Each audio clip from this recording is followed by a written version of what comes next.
날이 덥지만 그래도 5월입니다. 이 5월은 참 무슨 날이 많아요. 아까 우리 기도해 주셨지만 오늘 어제가 스승의 날이었고 그 전에는 이제 어버이의 날, 어린이 날도 있고요. 그리고 뭐 성년의 날도 있고 또 우리하고는 크게 상관없지만 그래도 쉬는 날이니까 부처님 모신 날도 있습니다. 근데 이제 5월에 있는 이렇게 날들을 주로 보면 5월에 있는 날들이 대개는 다 이제 공통점을 하나 가지고 있는데 그게 이제 감사하는 달이에요. 그래서 뭐 어버이날은 당연히 어버이한테 그러니까 부모님한테 감사하는 날이고 스승의 날은 이제 선생님들한테 감사하는 날이고 그리고 이제 어린이날 같은 경우에는 뭐 어린이들한테 선물 주는 날이라고 생각할지 모르겠지만 이제 부모가 되고 나면 이 아이가 나의 아이인 것에 감사하고 또 기뻐하면서 이제 그렇게 감사를 표하는 날인데요. 그래서 생각해 보면 5월에 다른 그 어떤 달보다 가장 많이 하는 말이 감사합니다라는 말입니다. 아마 생각해 보시면 이 감사합니다라는 말을 다른 때보다는 그래도 지금 많이 하실 텐데 근데 우리가 하는 그 5월에 감사합니다라는 말에 얼마나 진심이 담겨져 있느냐에 대해서 한번 생각해 볼 필요가 있는 것 같아요. 이렇게 무슨 날이 되고 그리고 어떤 대상이 있으면 감사합니다라고 하는 게 물론 그 속에 진심이 담겨 있는 경우도 많겠지만 또 어떤 경우에는 당연히 해오던 거니까 그냥 피상적으로 습관적으로 감사합니다라고 말을 하는 경우도 참 많이 있습니다.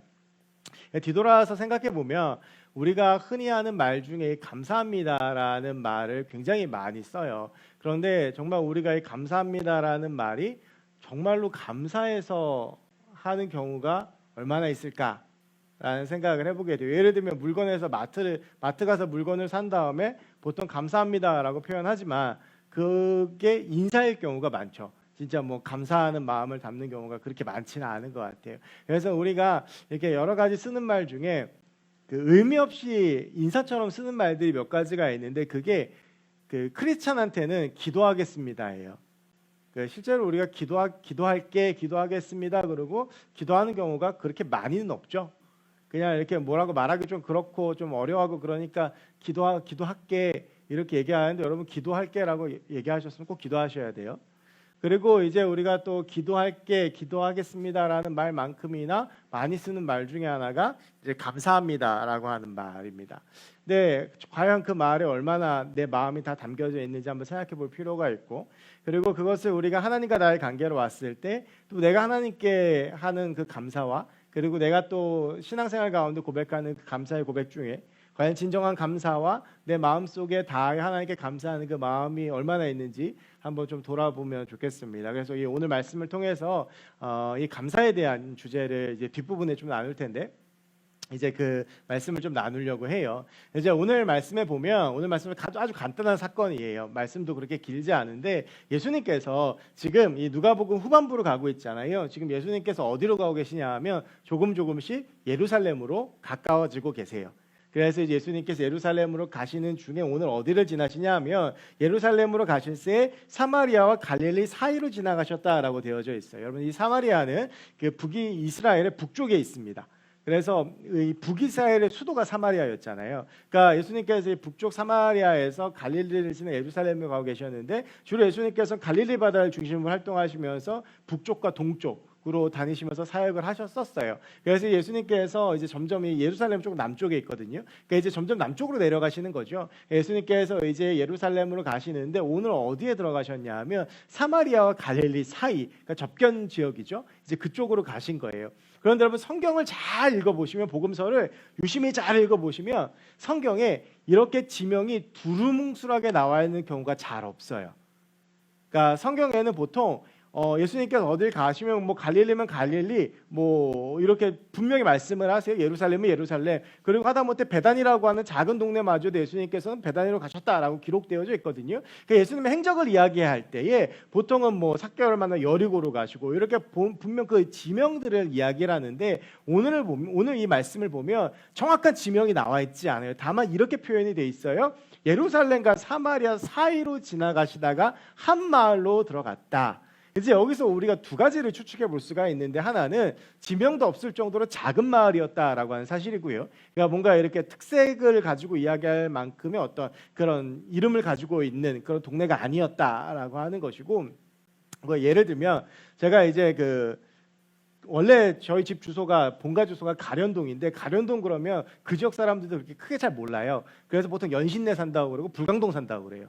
저 행정구역 가련동인데 뭐 보통 이제 그런 식인 거죠. 저희도 이제 번동 살지만 수유 산다고 하는 경우가 꽤 많잖아요. 사람들한테 번동 그러면 잘 몰라서 수유 그러면 이제 아니까 그와 비슷하게 이제 알만한 마을이 아니었다라고 하는 것이고요. 또 하나는 갈릴리하고 사마리아 적경지대라고 하는 것은 여기는 갈릴리 사람과 사마리아 사람들이 섞여 살던 동네라는 것을 추측해 볼 수가 있어요. 그 적경 지역의 국경 지역, 그 적경 지역의 작은 마을인데 여기는 물론 사마리아 사람들이 굉장히 핍박받고 차별받았겠지만 이 두 부류가 어느 정도 섞여 살았다. 유대인들 사마리아 사람들을 사람 취급을 안 했죠. 이거는 왜 사람 취급을 안 했는지는 다음 주 MBS를 들으면 아실 수 있어요. 그러니까 이거를 모르는 분들은 MBS를 들으셔야 돼요. 그랬는데 아마 거의 안 듣겠죠. 어쨌든 그래서 이제 유대인들은 사마리아 사람들 사람 취급을 안 했어요. 똑같은 민족인데도. 그래서 그런데 아마 이 두 민족들이 같이 살았던 곳이었던 것 같아요. 그래서 이따 말씀드리겠지만 10명 문둥병자 중에서 예수님께 나와서 감사를 표했던 이 문둥병자는 사마리아 사람이었어요. 예수님께서 오늘 이 작은 마을에 예루살렘으로 가는 그 바쁜 여정에 들어가세요. 근데 예수님께서 이제 들어가시면서 누구를 만나시냐 하면 나병 환자 10명을 만나시게 됩니다. 여러분 우리가 이 본문을 이해하려면 이 당시에 나병에 대해서 좀 이해를 해야 돼요. 이 나병은 이제 의학적인 용어로 한센병이라고 하고요. 우리가 잘 아는 용어는 문둥병이라고 그래요. 이게 그러니까 굉장히 심각한 피부병인데 지금은 이 나병 환자를 보는 게 쉽지가 않습니다. 지금 거의 이게 사라졌고 그리고 이게 치료가 돼요. 근데 예전에 이게 불치병이었어요. 우리나라에서 최근 몇십 년 전까지는. 그래서 소록도라고 하는 곳에다가 이분들을 모아서 살고 그랬었거든요. 그러니까 이게 피부가 썩는 거예요. 쉽게 말하면. 피부가 괴사되고 썩어 들어가면서 어느 날 보면 손가락이 뚝 떨어지고 귀가 떨어지고 그렇게 해서 굉장히 흉측한 몰골로 되다가 온몸이 썩어 들어가서 죽는 병이 문둥병이에요. 그래서 우리나라도 이 사람들이 하나는 굉장히 보기가 흉하고 또 하나는 왠지 전염성이 있을 것 같아서 격리시켜서 살았거든요. 2000년 전에도 마찬가지였어요. 2000년 전에도 일단 보기에 흉하고요. 그리고 이게 전염을 시킨다고 생각했고 그리고 이 당시에는 나병이라고 하는 이 심각한 병에 걸리는 건 무언가 굉장히 심각한 범죄가 있고 집안에 죄가 있어서 하나님께 저주받은 거라고 생각을 했어요. 그래서 이 사람들은 이렇게 같이 무리에 섞여 살지 못했어요. 만약에 우리가 이렇게 모여 있는데 이 당시로 치면 나병 환자가 나타나면 돌로 쳐 죽여도 무방해요. 그거는 내가 돌로 쳐 죽인 내 잘못이 아니라 여기 있는 우리 정상인 무리에 들어온 나병 환자의 잘못이라고 여겼던 거예요. 그래서 이때는 어떻게 했냐 하면 이 나병 환자들이 모이는 곳을 마을의 가장 외진 곳 한 곳에다가 모아 만들어놨어요. 그래서 나병에 걸린 사람들은 이 나병에 걸렸다 안 걸렸다를 제사장이 판단하거든요. 의사가 아니라. 왜냐하면 저주로 받는 병이니까. 이제 피부가 썩어 들어가고 이제 이게 나병에 걸리면 피부가 통증을 느끼지 못하게 돼요. 이거 완전 괴사되면서. 그래서 제사장이 보고 나병이라고 판단을 하게 되면 나병 환자 촌에 들어가서 살아야 돼요. 이게 보통은 동네 가장 외진 곳에 있었어요. 그러니까 오늘 나병 환자 10명이 예수님께 이야기를 하잖아요. 그러면 이 나병 환자 이 10명은 지금 나병 환자 이 마을에 나병 환자 10명이 이곳에 모여서 살고 있는 거예요. 그런데 한 가지 주의 깊게 봐야 될 것은 뭐냐 하면 아까 제가 말씀드렸지만 이 나병 환자들이 모이는 곳 여러분 상식적으로 생각해 보세요. 사람들이 잘 보이는 곳, 자주 들리는 곳에 만들겠습니까? 아니죠. 잘 안 보이는 곳, 외진데, 후미진데 그래서 사람들이 잘 찾을 수 없는 곳에다 만들 거예요. 예수님께서 이 마을에 처음 가셨을 거라고 생각되어져요. 그런데 예수님께서 그 나병 환자들의 있는 그 집단촌을 지나가고 계세요. 우연이라고 생각할 수 있겠지만 조금 더 합리적인 것은 예수님께서 일부러 찾아가셨다라고 보는 것이 맞는 것 같아요. 예수님께서 이 마을에 있는 나병 환자들을 아시고 그 마을에 들어가셔서 그들이 있는 곳 근처를 지나가시는데 나병 환자들이 예수님을 본 거예요.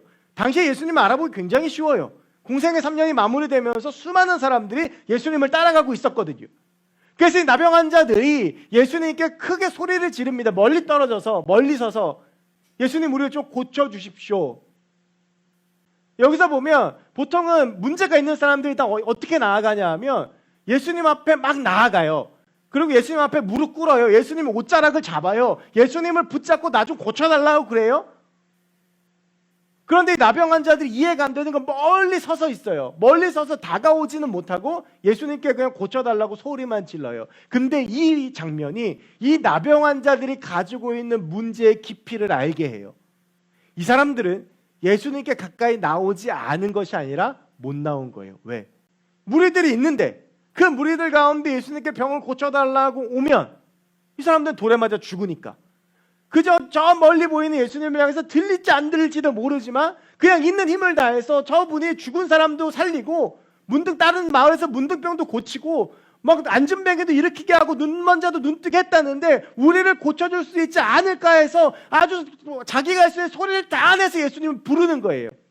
이 간격이 이 사람들이 가지고 있는 문제의 깊이예요. 그런데 놀라운 것은 오늘 말씀을 보면 예수님께서 그 말씀을 들으시고 14절에 보면 보시고 이르시되 가서 제사장들에게 너희 몸을 보이라고 하셨어요. 예수님께서 이 얘기를 들으시고 무시하지 않으셨어요. 그 당시에 나병 환자들은 무시되어지는 게 당연하고 뭔가 죄가 있는 더러운 인간들이고 함께 할 수 없고 쳐다보는 것조차도 부정적인 사람들이었는데 예수님께서는 그들을 보시고 그들에게 말을 하시면서 가서 제사장들에게 보이라 그러면 너의 병이 나을 것이다 라고 말씀하고 계시는 거예요. 이 나병 환자들이 가지고 있는 문제의 깊이는 깊었지만 예수님은 그 문제를 외면하지 않으시고 그 문제를 보시고 그리고 예수님께서는 그 나병 환자들을 깨끗하게 하셨던 거예요. 사람들이 보기에는 저주받고 따돌림 당하고 죄짓고 더러운 인간들이었지만 우리 주님 보시기에는 그저 당신의 아들이고 당신의 자녀이고 사랑하는 하나님의 사람들이었던 것입니다. 여러분 우리도 때로는 나병 환자들처럼 절망하고 쓰러지고 헤아릴 수 없는 깊은 문제의 수렁텅이에 빠질 때가 있어요. 여러분 요즘 얼마나 인생 살아가기가 팍팍합니까? 직장, 가정, 학교, 취업 얼마나 많은 진로 이 청년의 때에 얼마나 많은 고민을 해요. 여러분 제가 20살 때만 해도 불과 20년밖에 안 됐죠. 되게 많이 지났구나. 그때만 해도요 공무원 시험이 이렇게 힘들지 않았어요. 여기 계신 부감님들은 아실지 모르겠지만 아주 예전에는 그 동네에서 공부 제일 못하는 사람이 되는 게 공무원이었어요. 아주 오래전에. 그러니까 시험 보면 붙는 거예요. 근데 여러분 지금은요 공무원 시험이 얼마나 힘들어요. 공무원 시험 됐다고 그러면 갑자기 뭔가 신분 상승을 하는 느낌을 막 받잖아요. 그게 지금 우리가 살고 있는 시대의 흐름이에요. 가장 안정적이고 뭔가 이렇게 박봉이어도 보장된 나이까지 살 수 있는 그것만 해도 참 감사한 그게 지금 우리 청년들이 감당하고 있는 삶의 무게거든요. 아마 여러분 지난 일주일 동안도 많은 고민과 걱정과 한숨과 눈물 속에서 괴로워하고 힘들어하고 아파하셨는지 몰라요. 어쩌면 이 나병 환자들이 예수님께 나아갈 수 없을 정도로 사람들에게 따돌림 당하고 그 깊은 문제 가운데 절망에 빠졌던 것처럼 어쩌면 우리도 이렇게 지치고 힘든 시간을 살았을지도 모릅니다. 그런데 여러분 오늘 말씀을 보세요. 예수님께서 그 나병 환자들을 외면하지 않으세요. 보시고 말씀하세요. 그 멀리서 부르짖는 그 부르짖음의 귀를 기울이시고 그 음성을 들은 후에 내가 너희를 고쳐줄게 라고 말씀하고 계세요. 왜냐하면 그 나병 환자들도 비록 손이 떨어지고 피부가 문드러지고 귀가 떨어지고 흉측한 모습이었을지 모르겠지만 사람들이 보기엔 도저히 해결 안 되는 문제를 가지고 살아가는 사람들이었지 모르겠지만 하나님의 아들, 딸들이었기 때문에 그렇습니다. 여러분 혹시 어렵고 힘든 문제들이 있다면 여러분의 그 문제를 외면하지 않고 보고 이르시고 치유하시고 회복시키시는 그 하나님을 바라보며 그 하나님 앞에 나오시기 바랍니다. 그런데 예수님께서 오늘 이 나병 환자들을 치료하는데 좀 다른 방법을 쓰세요. 뭐냐 하면 예수님께서 보통 병자들 치료하실 때 어떻게 하냐 하면 너 내가 이거 치료해 줄 거 조금 쉽게 말씀드릴게요. 야, 너 내가 이거 치료해 줄 거 믿어? 그러면 네 믿어요. 그러면 치료가 됐어요. 거의 대부분 예수님께 나아오면 그 자리에서 직접 치료가 돼요. 그런데 오늘 예수님께서 이 나병 환자들에게 독특한 지시를 하세요. 뭐냐 하면, 야, 너희들 내가 치료해 줄게. 그러니까 제사장한테 가서 너희 몸을 보여라 라고 말씀하세요. 여러분, 아까 제가 그런 말씀 드렸어요. 우리 나병에 걸리면 이 사람이 나병인지 아닌지를 결정하는 건 제사장이에요. 그리고 이 사람이 나병을 낳았어요. 기적적으로 뭔가 몸이 막 치유가 되고 살이 돌아오고 막 그렇게 됐으면 그것도 제사장이 이 사람은 나병을 치유됐다라고 보증서를 써줘요. 그러면 나병 환자촌에서 나올 수가 있었어요. 그런데 문제는 뭐냐면 이거예요. 나병 환자촌에서 나오려면 나병에 걸린 채로 나올 수가 없어요. 그러니까 거기서 완전히 치료가 돼야 나올 수 있어요. 그래야지 제사장한테 갈 거 아니에요. 근데 지금 이 10명은 어떤 상태냐 하면 나병이 낫질 않았어요. 오늘 성경 보시면 제사장한테 가다가 나아요. 그러니까 치유가 안 된 상태에서 제사장한테 가라는 거예요. 이거는 여러분 목숨을 거는 거예요.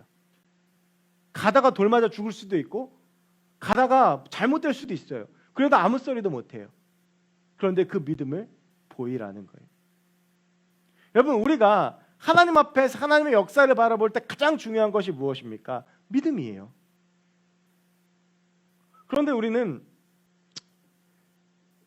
지극히 내가 경험했던 것에 갇혀있는 경우가 많아요. 그러니까 내가 경험하지 않았기 때문에 이건 일어나지 않을 사건이라고 생각하는 거예요. 근데 믿음은 그걸 뛰어넘는 거예요. 내 능력, 내 지식, 내 경험, 내가 가지고 있는 것을 뛰어넘는 것, 그것이 믿음이에요. 예수님께서 이렇게 말씀하시는 거예요. 내가 일할 테니까 그 믿음을 보여보라는 거예요. 내가 널 위해 일할 테니까 그럼 너도 날 믿어보라는 거예요. 그래서 이 나병 환자 10명이 제사장한테 출발을 하니까 가다가 중간에 병이 나았어요. 여러분, 그 출애굽기에 보면 홍해 사건이 나와요. 그리고 여호수아를 시작할 때 보면 요단강이 갈라지는 사건이 나와요. 이 두 사건에는 공통점이 있고 차이점이 있어요. 공통점은 이 두 사건이 모두 모세와 여호수아가 이스라엘 백성들을 이끌고 처음 만난 장애물이라는 거예요. 두 번째는 물이라는 거예요. 그런데 홍해 사건하고 이 요단강 사건의 결정적인 차이는 뭐냐 하면 홍해는 하나님이 갈라주시고 나서 이스라엘 백성들이 건너갔어요. 그런데 요단강은 이스라엘 백성들이 언약궤를 메고 물속에 들어갈 때 그 물이 갈라졌어요. 이게 광야를 통과한 후에 이스라엘 백성들에게 나타난 변화예요. 이전에는 하나님이 보여주신 것을 믿으면서 살아가야 되는 인생이었는데 이들이 광야의 시간을 훈련받으면서 어떤 인생으로 바뀌었냐 하면 믿어야 하나님의 역사가 일어나는 인생으로 바뀐 거예요. 여러분, 우리가 예수 그리스도를 믿으면서 살아가는 우리의 인생은 자꾸 우리가 어떤 마음을 가지고 사냐 하면 믿어야지, 보여줘야지 믿어요. 일어나야지 믿어요. 하나님께서 먼저 일하세요. 그럼 내가 한번 믿어볼게요 라는 거예요. 그런데 예수님께서 공생의 사역 가운데서 계속 사람들에게 말씀하셨던 것은 뭐냐 하면 믿느냐는 거예요. 믿어? 그럼 내가 일할게요. 네 믿음대로 내가 일한다. 네 믿음대로 내 아버지가 일한다고 말씀하고 계세요. 여러분, 우리의 삶 가운데 능력이 나타나지 않고 기적이 나타나지 않고 우리의 삶에 여전히 문제가 있고 해결되지 않는 그 점이 있는 바로 그 지점에 어쩌면 내 믿음의 부재가 있을 가능성이 커요. 하나님을 믿는다라고 말하지만 실제로 믿지 않는 거예요. 뭐에 갇혀 있어요? 내 경험에 갇혀 있어요. 내 지식에 갇혀 있어요. 내가 했던 것들에 갇혀 있어요. 이걸 뛰어넘기가 어려운 거예요. 이걸 뛰어넘고 한 발짝만 내딛으면 하나님의 놀라운 역사를 볼 수 있는데 그 한 걸음 내딛기가 너무 힘들어서 그 속에 갇혀서 그 한 걸음을 내딛지 못하고 쓰러지는 게 어쩌면 우리의 모습일지도 몰라요. 오늘 예수님께서, 오늘 하나님께서 우리에게 도전하고 계시는 것은 무엇이냐 하면 믿고 그 걸음을 떼라고 하는 거예요. 저희 딸 자전거를 가르칠 때 그랬어요. 자전거를 가르치면 뒤에서 이렇게 붙잡고 하잖아요. 근데 이 뒤에서 붙잡고 하는데 얘가 계속 그거를 신경을 써요. 그러면 절대 자전거를 혼자 탈 수가 없어요. 이 자전거를 아빠가 붙잡고 있다는 거 믿으니까 탔었잖아요. 그런데 그거를 제가 손을 놓아도 내가 그 탈 수 있다고 믿어야지 탈 수 있는 거예요. 그걸 믿지 못하면 탈 수가 없어요. 마찬가지로 여러분, 우리가 하나님을 믿지 못하면 그 어떤 역사도 일어나지 않아요. 때로는 그 믿음이 내가 가진 모든 한계를 뛰어넘어야 되는 것일 수도 있지만 그 한계를 뛰어넘고 하나님께 나아갔을 때 하나님께서 우리를 위해 일하시는 거예요. 여러분의 익숙한 그 삶의 자리를 한번 떠나고 던져보세요. 내가 여태까지 해왔던 것들, 내 경험들, 내가 갇혀있는 것들, 그것을 한번 뛰어넘어서 하나님이 무엇을 원하시는지 백지 상태에서 고민해 보시고 그리고 거기에 내 인생을 한번 던져보세요. 그럼 분명히 하나님은 그 일 가운데에서 하나님의 역사를 가장 선하게 이루어 주실 거라고 저는 믿습니다. 마지막으로 15절부터는 또 다른 이야기가 시작이 돼요. 아까 제가 전에 말씀드렸던 그 첫 번째 주제하고 연결되는 말씀인데 이 10명이 가다가 예수님의 말씀대로 다 치유를 받았어요. 여러분 얼마나 기쁘겠어요. 나한테 불치병이 있는데 그게 어느 날 딱 치유가 되면 얼마나 행복해요. 여러분 그렇게 병이 다 치유되면 어디로 제일 먼저 가시겠어요? 가족들한테 뛰어가겠죠. 내가 여태까지 나병 환자 초원에 수용돼 있으면서 만나지 못했던 가족들이 생각나서 막 뛰어갈 거예요. 여기 있는 문둥병자 9명도 그랬어요. 이 9명이 다 치유되는 것을 보는 순간 제사장한테 가서 먼저 그 몸을 보이고 보증받은 다음에 못 만났던 친구도 만나고 가족들도 만나고 다 흩어졌어요. 그런데 그 중에 단 한 명만이 자기의 병을 치료해 준 예수님께 나왔어요. 그리고 그 사람을 본 예수님께서 물으세요. 분명히 10명이 와서 10명이 다 치유받았을 텐데 그 9은 어디에 있느냐? 여러분이 10명 중에서 모두가 다 치유의 은혜를 경험했는데 그 중에서 하나님을 기억하고 감사의 자리로 나온 사람은 한 명밖에 없었던 거예요. 여러분 우리는 과연 어떠한 모습입니까? 9명입니까? 아니면 1명입니까? 여러분 우리가 하나님의 은혜로 살고 있습니다. 하나님께서 우리를 살려주셔서 살고 있는 거예요. 아까 우리가 찬양했지만 시편 기자가 말하는 아침마다 성실하다고 하는 이 고백은 이거예요. 여러분 우리는 날마다 죽음을 경험하고 살아요. 그게 뭐예요? 잠이에요. 잠드는 것이 죽음을 경험하는 거예요. 진짜 죽은 것처럼 자는 사람도 있잖아요. 여러분 이게 잠을 하는데 이 시편 기자가 어떻게 생각을 했냐 하면 우리가 매일 죽음을 경험하는데 아침에 우리가 눈을 뜨는 건 하나님께서 우리를 깨워주시기 때문이라는 거예요. 그런데 하나님께서 쭉 깨우다가 갑자기 한 명을 잊어버리셨어. 그럼 그게 죽는 거잖아. 그래서 성실하신 하나님이라는 고백이 그 일함을 쉬지 않으시고 잊지 않으시고 오늘도 나를 깨워주시는 하나님께 대한 고백인 거예요. 여러분 우리가 오늘 이 살아서 함께 만나고 예배하는 것 자체가 은혜인 거예요. 하나님께서 날 기억하지 않으셨으면 우리는 죽는 인생인 거예요. 내가 지금 눈 뜨고 여기 나와 있는 것조차 은혜이고 하루 나의 삶을 돌아보면 하나님의 은혜로 설명이 안 되는 것들이 많고 하나님이 해주신 것들이 많은데 우리는 너무 많은 순간 그걸 잊어버려요. 이 9명처럼. 여러분 감사가 사라지면 그 자리를 대신하는 게 뭐냐 하면 불평이에요. 이스라엘 백성들이 그랬어요. 출애굽한 이스라엘 백성들 하나님께 송해 갈라주시고 만나주시고 메추라기 주시고 전쟁에서 이기게 하시고 돌에서 물 내시고 근데 여러분 이스라엘 백성들 가운데 출애굽기를 읽어보면 단 한 번도 그거에 대해서 감사하지 않아요. 당연하게 생각해요. 그럴 때 그들의 삶 가운데 충만했던 게 뭡니까? 불평과 불만이에요. 하나님의 은혜를 생각하지 않는 거예요. 여러분 우리가 하나님의 은혜를 생각하지 않고 우리가 하나님을 기억하지 않으면 우리의 삶에는 불평과 불만이 가득 차요. 어렵죠. 여러분 지금 이 코로나 때문에 가장 어려움을 당하고 계신 분 정말 많아요. 우리 청년 중에도 자영업하는 청년들도 있고 뭐 직장 뭐 학교 심지어는 작년에 학교 들어갔는데 아직까지 2학년이 됐는데 학교를 한 번도 못 가본 청년도 있어요. 어렵죠. 근데 제가 볼 때는 그런 여러 어려움 중에서도 가장 크게 어려움을 당하시는 분들 중에 한 분이 선교사님들이에요. 아까 기도했지만 선교지가 다 락다운 걸리고 여러분 지금 인도에 하루에 확진자가 40만 명 나와요. 뭘 할 수 있겠어요? 선교사님들이 거기 계셔서 목숨 걸고 선교하신 선교사님들도 있고 한국 오셔서 가슴 졸여하며 아파하고 계신 선교사님들도 있어요. 그런데 제가 너무 놀라운 건 제가 이제 가끔 다는 연락을 못 드리지만 우리 교회에서 이제 후원하고 우리 청년부 후원하고 파송하고 계신 선교사님들하고 가끔 연락을 하거든요. 필리핀에 계신 원창현 선교사님 사모님이 얼마 전에 코로나에 걸리셨었어요. 그리고 여러분 아시겠지만 전은미 선교사님 그 큰딸도 코로나에 걸렸었어요. 그리고 뭐 지금 동남아 상황이 미얀마 상황부터 시작해서 근처에 있는 인도차이나 반도 이런 상황들이 쉽지가 않아요. 선교사님들 도저히 계실 수가 없는 상황이에요.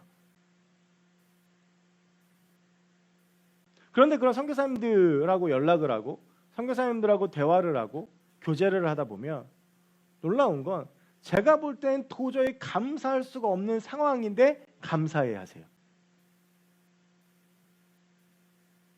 저랑 비교해 보면 너무나도 어렵고 힘든 상황 가운데 놓여 계신데 도리어 걱정을 제가 하고 제가 더 막 하는데 도리어 평안하고 감사한 분들은 선교사님들이세요. 이제 작년에 왔던 그 인도의 조용 선교사 같은 경우도 지금 인도가 나오고 나서 인도가 지금 굉장히 어려워졌잖아요. 근데 이분 같은 경우에는 파송교회가 없어요. 제가 몇 번 말씀드렸는데, 그러니까 파송교회에서 이 후원을 해줘야 되는데 후원금이 없는 상태에서 후원금이 다 끊긴 거예요 지금. 한국에 나와 있고 뭐 그러다 보니까. 그래서 얼마 전에 얘기했는데 허리가 굉장히 아픈데 지금 쿠팡이츠 배달을 시작을 했대요. 여러분 목사가요 사역 그만두면 할 게 별로 없어요. 뭐 운전하고 이런 거밖에 없거든요. 그걸 보면 전 되게 마음이 아팠죠. 그래서 마음이 아파서 제가 걱정했더니 도리어 돌아오는 말이 너무 감사하다. 한국에서 호떡을 먹을 수 있어서 너무 감사하대요. 한국에서 떡볶이를 먹을 수 너무 감사하대요. 그걸 보면서 저 스스로에 대해서 굉장히 많이 생각했어요. 저분의 상대적인 비교는 별로 그렇게 좋은 건 아닌데 저 선교사님들의 삶을 보면 내 삶은 감사할 것이 훨씬 많아 보이는데 제 삶에는 감사가 사라져버린 지가 아주 오래예요.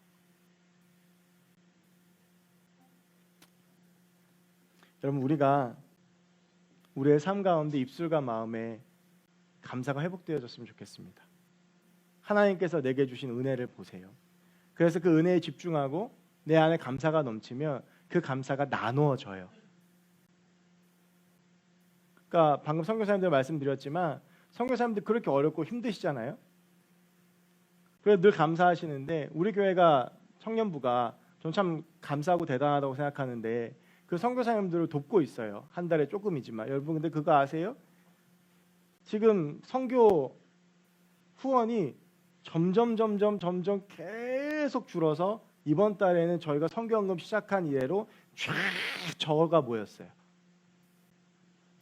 그러니까 선교사님들이 코로나로 너무 고생하시는데 보내드렸던 후원금이 절반으로 뚝 떨어진 거예요. 그게 되게 죄송했는데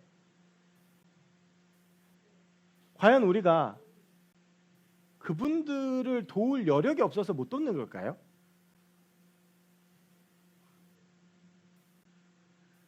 저는 여력이 없어서의 문제가 아니라 하나님의 은혜에 대한 감사가 상실됐기 때문이라고 생각해요. 그럼 감사가 넘치면 어떻게 돼요? 그 감사가 넘치면 나누어지는 거잖아요. 그런데 그 감사가 우리의 삶 가운데 자꾸 사라지고 의무만 남는 거예요. 여러분 과연 내가 하나님께 감사할 것이 무엇인지 한번 생각해 보십시오. 하나님께서 내게 어떤 은혜를 베풀어 주셨는지, 내가 감사할 것이 무엇인지. 사도 바울은 범사에 감사하라고 이야기를 합니다. 범사라는 것은 모든 일이에요. 여러분 우리는 사실 살아있는 이 존재 자체가 감사입니다. 아까 제가 말씀드렸지만 이 나병 환자를 예수님께서 치료해 주시는 것처럼 하나님께서 우리의 삶의 순간순간마다 개입하셔서 우리를 도와주시고 만져주시고 치료해 주세요. 그럼 오늘 에어컨이 되지가 않습니다. 이 에어컨이 안 되는 예배당에 들어오셔서 어떤 생각을 하셨습니까? 아 더럽게 덥네 라고 생각하셨습니까? 아니면 그래도 코로나 때문에 비대면으로 드리다가 그래도 이렇게 함께 예배 드릴 수 있는 것이 감사했었습니까? 어쩌면 우리는 기계적인 감사만 남고 진짜 내 마음 다해 하나님께서 나의 삶의 순간순간마다 주시는 그 삶들에 대한 감사의 고백을 잃어버리고 살고 있는지도 몰라요. 그러나 여러분, 우리의 삶에 하나님의 은혜가 아닌 것이 아무것도 없습니다. 우리가 이렇게 살아있는 것 그 자체가 하나님의 은혜입니다. 우리가 그 은혜를 상실하지 않았으면 좋겠습니다. 은혜를 잊어버리면 감사가 사라지고, 감사가 사라지면 내 삶에는 불평하고 불만밖에 남지가 않습니다. 그렇게 나의 삶은 광야를 또 쳇바퀴 돌듯 돌게 됩니다. 하나님의 은혜를 찾아서. 우리의 삶 가운데 하나님의 은혜가 회복되어지는 삶이 되었으면 좋겠습니다. 오늘도 나를 보시고 말씀하시고 치료하시고 고쳐주시고 붙잡아주시고 함께 하시는 그 하나님의 은혜, 우리가 함께 기억하며 나아갔으면 좋겠습니다.